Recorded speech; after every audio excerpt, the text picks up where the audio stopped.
za 3 poena, nije pogodio i to bi bilo to.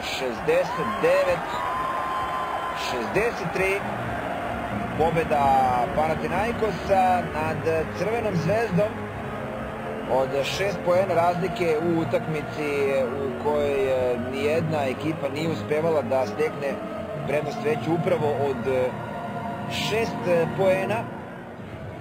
Zvezda je imala šansu, imala priliku da stigne do trijumfa na ovoj utakmici. Onom trojkom Blakea Shelba situacija se promenila i dala je priliku Zvezdi da povede sa 3 razlike.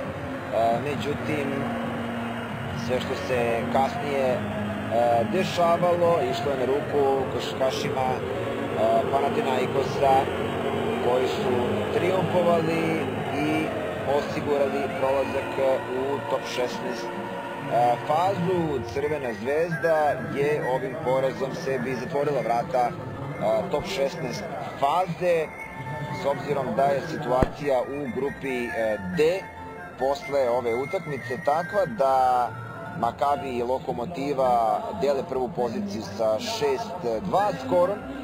Laboral kuća ima 5-3, Panathinaikos 4-4, Zvezda 2-6, dakle 2 trijumfa manje od Panathinaikosa, 2 kola pre kraja, međusobni skor bolji Panathinaikos i Lietuvos 1-7.